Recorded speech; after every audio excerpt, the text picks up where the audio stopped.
Aquino ang naaliw, natuwa sa nasabing interview ni OG Diaz nang siya ay dumalaw nga sa US kung saan ay pinaunlakan nga ng buong buo ni Chris Aquino at ng kanyang anak na si Bimbi, si OG Diaz.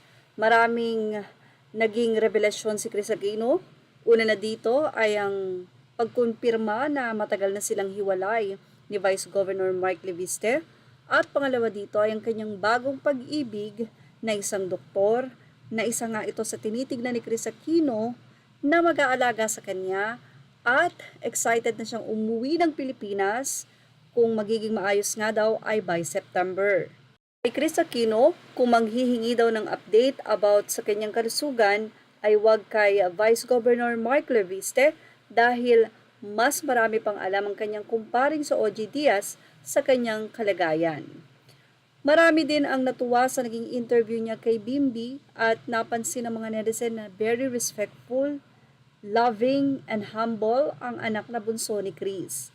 Isa pa nga ngayon ang pinag-uusapan ay ang pagsasabi ni Chris Aquino na kapag siya daw ay maging maayos na, ay nais niyang makasama sa isang show or vlog itong si OG Diaz.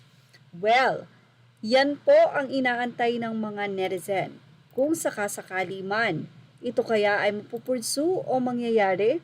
Sa pagbabalik nga ni Chris Aquino sa September, kung ito ay luluobin na maging maayos na ang kanyang health condition, ay priority nga niya na kapag umokay-okay na siya ay posible siyang mag-work pa rin. Ito ang isa sa napag-usapan nila ni Chris at OG Diaz sa naging vlog nito sa Showbiz Update na hanggang ngayon ay tumataas ang views sa channel na umabot na nga ng 4 na milyon sa loob lamang ng ilang araw. Tanong ni OG, pag ikaw ba na nagpasan mo itong pagsubok, mare makikita ka ba o mapapanood nila si Chris Aquino sa TV? Say ni Chris Aquino, behind the scene yes, hindi na yung front and center kasi I don't think kaya pa ng katawan ko. Biglang hirit nito kay Ogie. Well, kung papayagan mo ako na pwede tayong mag-host together, ha ha ha. Kaya yung mga kasama mo, Mama Loy Josa, Poco, Atim Renat, Tita Jegs, bye. Yan ang biro pa ni Chris. Nagkatawanan naman ang husto sila OG at Chris. Pero sabi ni Bimbi, we love you so much, Mama Loy, we love you. Sabi ulit ng ina ng bagets, just once a week, hindi ko naman kaya ang daily beam. Okay, say naman ng buong bunsong anak ng Queen of Social Media. Parang nakikinita namin na biglang kinabahan si na Mama Loy at Diyos sa Poco sa lambing ni Chris kay OG na paglaanan siya ng isang araw sa Showbiz Update vlog nila. Para tayong The View, American talk show, alam mo yung The View rito, Whoopi Goldberg kasama rin sina Jay Behar, Sunny Hostin at ilan pa. Parang ganun daw yung magiging tema ayon kay Chris.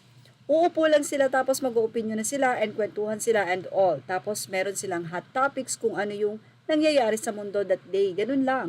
Fun yun. Gusto ko lang mag-enjoy. Yan pa ang say ni Chris Aquino kay OG Diaz. At kaya si OG ang gusto ni Chris kasi hindi kamin sa mga tao. Hirit naman ni Bim. Tito OG, you're very fair. In fairness talaga, number 1 quality. That's why I watch you. Yan pa ang revelasyon ni Bimbi. Anyway, siya ang nag-update sa akin ng mga nangyayari.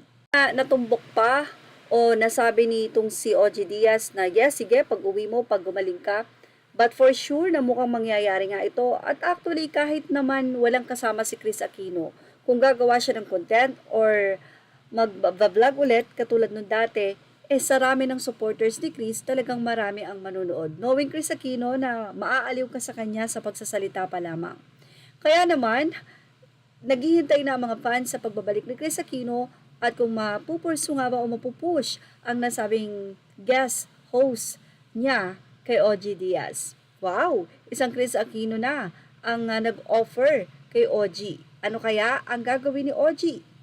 Well, yan nga ang inaantay ng mga fans. At yan ang ating Showbiz Now update. Images are all credit to the rightful owners. Thank you for watching Showbiz Now.